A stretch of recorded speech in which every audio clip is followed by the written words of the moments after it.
Social da ONU, a apresentar um informe. E nesse informe da AIDA, ela diz explicitamente que, do ponto de vista dos movimentos internacionais das pessoas com deficiência, ou seja, das entidades, das pessoas com síndrome de Down, com autismo, com cegueira, com surdez, etc., as escolas bilíngues para surdos não são escolas especiais.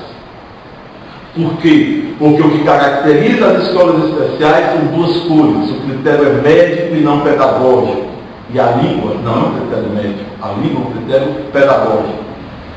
A escola especial se caracteriza, então, tanto pelo critério médico, como por uma diminuição do currículo, tendo em vista adaptar o currículo comum aos limites, aos supostos limites das pessoas com deficiência. Era o que ocorria aqui no Brasil com as antigas escolas especiais para surdos. Como a criança surda tem que passar a maior parte do tempo aprendendo a falar, e há um estímulo à audição, o tempo que sobrava para aprender a ler, escrever, conhecer a natureza, a história, a cultura, era muito pequeno. Então diminuía o currículo das escolas de surdo para que a maior parte do tempo fosse ocupada no ensino da fala, na habilitação do exercício da fala e da audição. Então, para a AIDA, as escolas bilíngues não são escolas especiais. E a AIDA, nesse documento, recomenda explicitamente que as línguas de sinais sejam reconhecidas,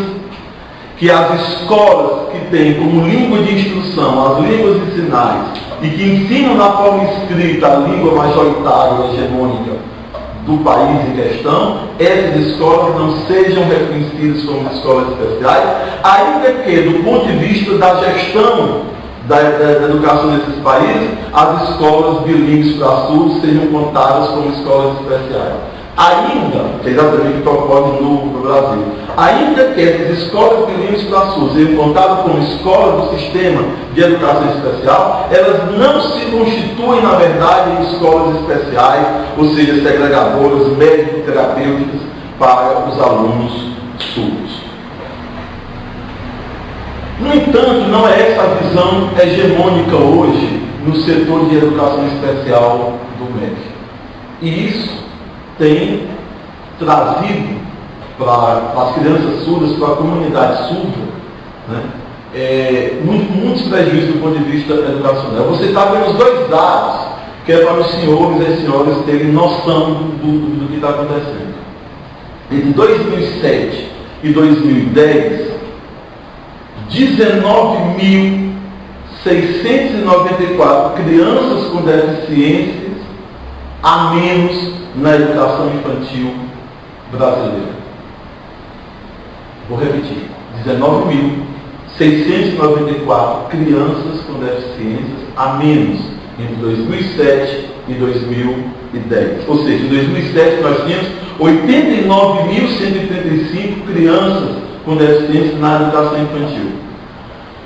3 anos depois, esse número baixa para 69.441.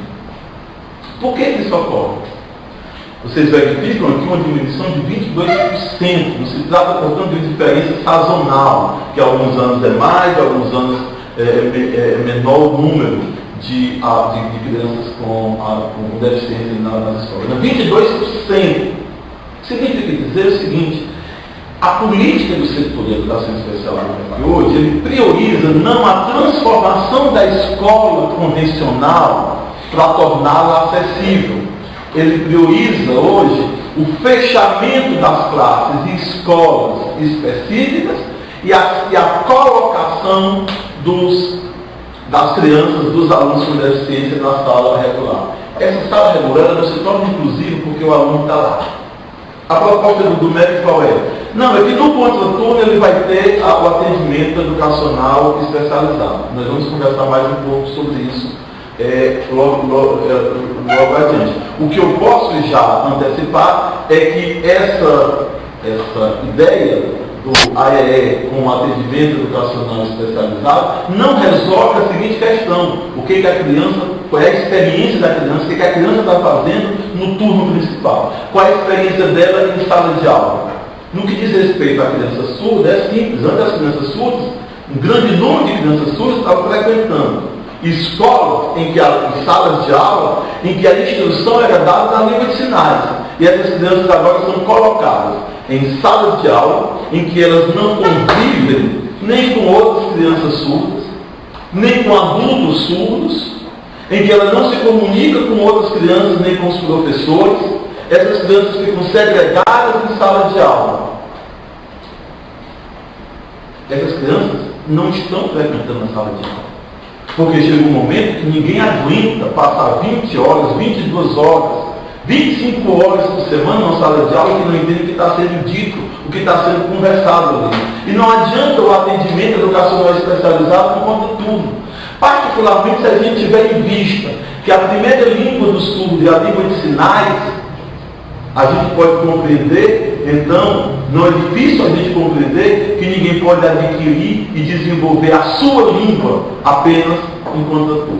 Mas esse é um assunto ao qual eu vou logo voltar. O que eu quero chamar a atenção é assim, que essa política, portanto, de expropriação da criança e do jovem surdo da sua língua, essa retirada do seu direito inalienável a poder ter uma língua e usufruir uma língua, fez com que, entre 2006 e 2009, houvesse uma exclusão, uma expulsão do sistema escolar de 15.216 alunos surdos.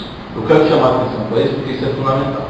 Depois do reconhecimento legal da Libras em 2002, até 2006, houve um enorme crescimento da inclusão escolar. Uma inclusão que ocorria de duas formas, seja através de classes e escolas específicas, seja através de matrícula de crianças e jovens surdos nas escolas regulares.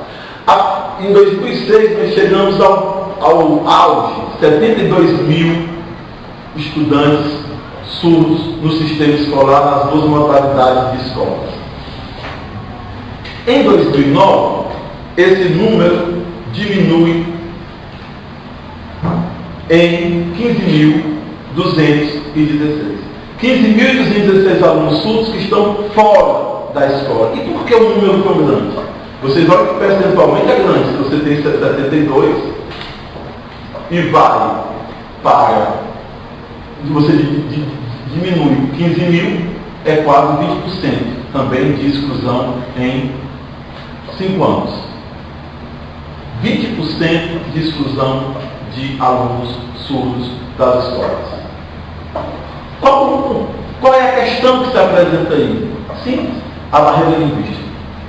Na medida em que as crianças são retiradas das crianças, dos jovens, uma instrução na sua língua, essa escola não apenas não é interessante, mas essa escola perde completamente o sentido para elas. Logo que elas podem desobedecer aos pais, deixam de frequentar a escola. E o dado das pesquisas é o seguinte: 90% das crianças surdas abandonam a escola até o 5º ou 6º ano. Entre o 5º e o 6º ano, 90% das crianças surdas. Por isso, abandonam a escola. Por isso que nós estamos numa situação hoje, em que menos de 20% dos surdos em idade escolar frequentam a escola. E o que nós estamos querendo dizer com esse número? Essa exclusão de mais de 15 mil alunos surdos entre 2006 e 2009 é que, se persistir essa política do setor de educação especial do médico, de fechamento de classes de escolas de surdos, aumentará a exclusão dos surdos em idade escolar do sistema escolar. As últimas duas perguntas antes de encerrar. Por que não? Por que escolas específicas e não classes comuns com atendimento educacional especializado? Olha, é isso que já está acontecendo. O que já está acontecendo hoje é que os surdos estão sendo colocados em classes comuns da rede escolar com atendimento educacional especializado à tarde. E é por isso que os alunos surdos estão abandonando as escolas. É por isso que está havendo essa exclusão dos alunos surdos do sistema escolar. Ou seja, o sistema está mais excluindo das escolas e classes regulares do que incluindo nas classes comuns da rede regular. E por quê? Porque o que se perde é maior do que o que se ganha. O que se perde é a língua, e o que se ganha é uma sala de aula onde a língua não é vivenciada, uma escola onde a língua não é vivenciada. E isso se dá, portanto, por 3 motivos. Primeiro, é que para o uso e o aprendizado da sua língua, de uma língua que a linguística chama de língua natural, é preciso um ambiente linguístico natural, um ambiente propício para que a criança aprenda uma língua. O que é este ambiente propício? Um ambiente que usa a língua. Um ambiente em que a criança surda possa conviver com outras crianças surdas, com adultos surdos. Um ambiente onde a experiência múltipla, diversa do mundo possa ser apanhada e organizada na língua que a criança surda usa.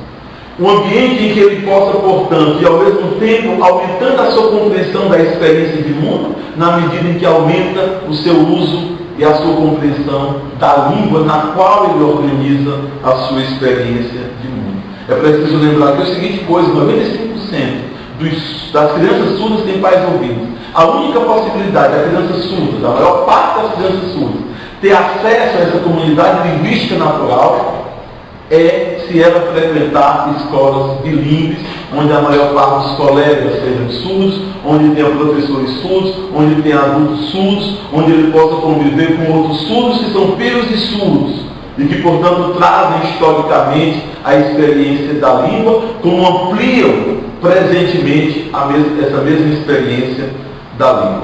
Nesse sentido, a adesão do Brasil à Convenção dos Direitos das Pessoas com Deficiência significa que o Estado brasileiro se obrigou a promover essa identidade linguística das crianças surdas, tanto as que são filhas de pais surdos, como as que são filhas de ouvintes. A proposta do AE, que eu já me referi a ela, só quero chamar a atenção à seguinte coisa: para que haja uma experiência com primeira língua, com a L1, é preciso, para que uma língua seja a primeira língua de um usuário, é preciso que ele conviva com essa língua. Meu filho, por exemplo, ele convive com outras crianças surdas e com adultos surdos 4 horas por dia, de segunda a sexta. A maior parte do tempo ele convive com outras crianças ouvintes e com adultos ouvintes. Qual é a experiência que meu filho vai constituir sua identidade linguística? Que ele vai aprender a língua, que ele vai se identificar com a língua, que ele vai ter acesso à cultura e se identificar com essa cultura. Veja, eu estou falando aqui de uma obrigação que o Estado brasileiro aceitou na medida em que ele aprovou a Convenção de Emenda de Estados, do Status de Emenda Constitucional. Promover a identidade cultural do uso surdo. Na medida em que essas crianças surdas são retiradas da sua sala de aula, da sua escola, e colocadas em salas de aula, em escolas lusófonas, o que está sendo retirado dela é a possibilidade de aprender uma língua, a possibilidade de se identificar com o mundo léxico e de sentido dessa língua, a possibilidade de se identificar com essa cultura. Mas